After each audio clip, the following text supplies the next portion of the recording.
Topf, it's a great pleasure having you with us here for this conversation about the RRI conference 2021. So Dr. Joel Topf, he is nephrologist at the Ascension, then John Hospital, and assistant clinical professor of medicine at Oakland University William Beaumont School of Medicine.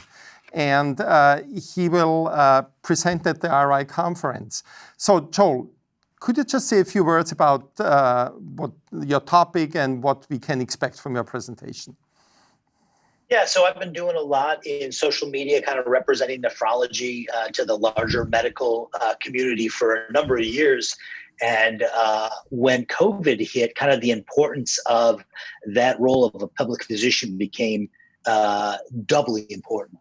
And so I'm going to be talking at the RRI about kind of what happened and what changed during COVID and what were the kind of the new responsibilities and larger implications of being a public physician in the middle of a pandemic. Yeah. So actually, I mean, you're so active in this world of social media. And I'm just wondering, how did you experience in your role as a public physician, the emergence of COVID-19? Yeah, so, it was one of those slow emergencies. Like we saw this first in China and then in Italy and then on the cruise ship. And you just got this sense that there was this stalking monster that was getting closer and closer. But there were not just hours, not just days. We had weeks while we were waiting for this to occur. And during that time, there was increased concern and fear, and there was a real role for a public physician just to kind of make sure we were disseminating accurate information. So it started out with really purely as an information role. And then when it happened, and I'm in Detroit, and Detroit got hit hard and it got hit early. And we were very quickly up to our armpits in COVID. It was really just an avalanche. And then then the role was kind of a reverse. It's like starting to talk to anybody. What are you doing? What are you seeing? Is this what you're having?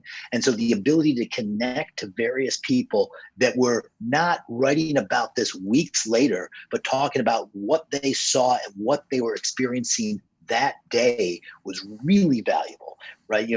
A lot of what you're saying is you're kind of rubbing your eyes and like, is this really what to expect? Because there was a lot of stuff early in that epidemic.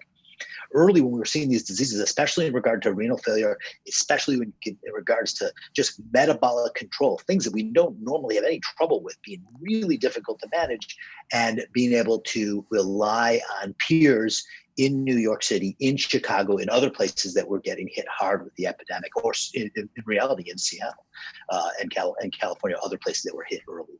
So that was it was valuable in both directions, both as me disseminating information, giving people reliable information, and in myself receiving information and acting almost as a hub, being able to receive that information, saying, hey, what we're seeing here, don't worry, this is what we're seeing. This is what they're also seeing in New York and Chicago. This is just part of the disease. This is not something we're doing wrong. Yeah, so Joel, were you actually in general satisfied with the response of the renal community to COVID-19? Well, I'm by nature an optimist, and I had a lot of fears. Now, it's not that we got through scot-free. We lost a lot of patients, and it was devastating. It was really, really hard. But my fears were even worse. Mm-hmm. And I point to our dialysis units. Where to me they look everything like a nursing home, and we know how bad the nursing homes got hit. But I think that the dialysis units showed incredible foresight and were really on top of their game in terms of quarantining people, getting people out of the units, having a couple of different stages of quarantine. Right, there were the people that were were of interest. They went in one group, and then there were people that were positives, and they went to another location. And I thought that was amazing. And I think the proof is we didn't have the same experience that the nursing homes had, where these things, where you had this massive outbreak rip through dialysis units. And I hate to even mention that, because I worry about, maybe next week we're going to see that happen in some place. But to me, it's been remarkable that hasn't been one of the storylines of COVID. Yeah. And I really think the renal community has done an excellent job. And I think it comes from foresight and planning. It wasn't just dumb luck. Yeah, so actually, I mean, you observe, of course, the social media very, very diligently. I mean, what response from social media in general and in as far as medicine is concerned did you surprise most?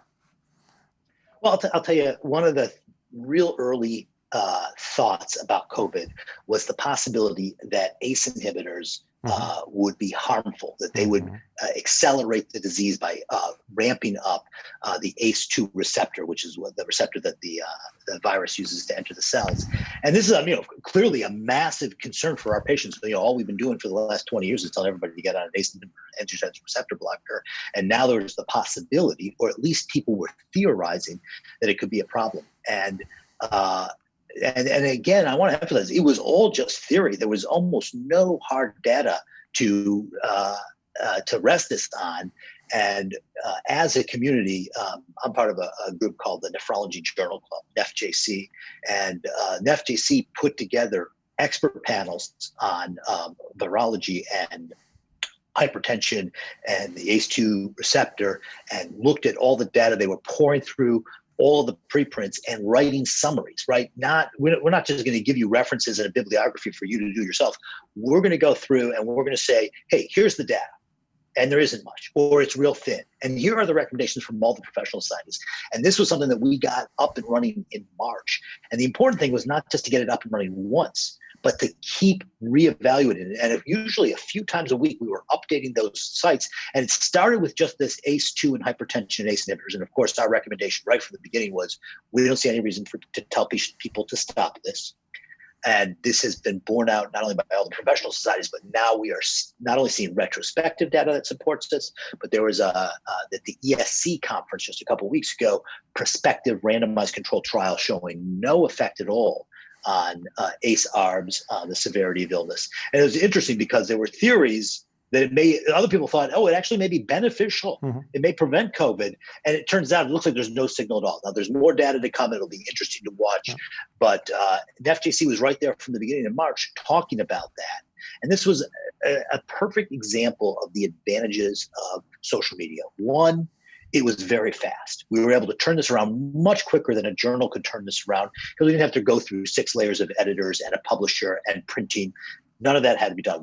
And the other thing was, we used our social network to build this group of experts, right? These were people that we weren't having to send email and talk to their secretaries. We just directly reached out to these people, got them on board. Would you be willing to take a look at this paper? Would you be willing to read our summary and make sure that we're on board with this? Would you put your name on it? And it was an amazing team. And what spun out of that was one of these randomized controlled trials. Now, it hasn't published yet, but an RCT spun out of that group that came together and said, hey, we need to analyze this prospectively. We're never going to be able to get all the information with retrospective data. So this was not only collecting and publishing what's out there, but was actually going to be generating novel data, a real important feather in the hat of social media. Yeah, I think actually this is unprecedented, that an RCT would be developed because of conversation primarily going on in social media, right? Or is there an example? Well, but I don't think it's any different than what happens at conferences, right? Everybody talks about the most important part of the conferences are the hallway conversations, those incidental contacts and networking that you do. And we were just changing the venue. And we're now doing that on a Twitter DM rather than in the hallways of a conference. Yeah. Now, I mean, an environment where there are so many facts or things unknown, I mean, gives, of course, rise to fake news. So what fake news really come to your mind?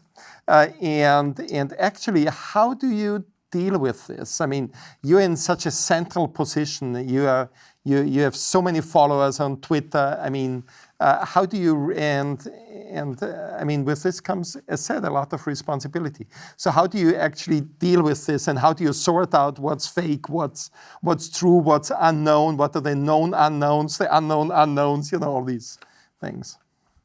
Yeah, I mean, in the end, it's important that you only amplify things that you can verify that are true, right? That there's a lot of things that will come by you, and if you're not sure, you don't need to amplify them. You don't need to retweet them. You don't need to comment on everything that you see. You really should, sit back and focus on the things that you know are true. And I don't think a lot of these are, I don't think oftentimes it's too difficult. Like the idea that it was these 5G towers that were spreading COVID. You're like, no, this is a respiratory viral illness. This has nothing to do with 5G towers, right? Like that's the important stuff to do. And then if you do find something that's interesting, but it's not verified, I think it's totally legit to say this. Like, I found this interesting. I'm not sure if this is true, because that's the type of thing that can start a conversation, right? And so that definitely happened. And I think for this talk that I'm going to be giving at the RRI, I specifically went out and I found a dozen public physicians, and we interviewed them and we asked them, what's your role, what's your view on correcting misinformation? Is this something that you think is important? And every single one of them said, this is one of the primary roles that I have as a public physician. This is my responsibility to confront misinformation and correct it. Yeah, I mean, Charlie, have you actually observed the emergence of sort of nephrology echo chambers, or were you able and your colleagues to keep the conversation really transparent and make sure that there is no self-amplification of information?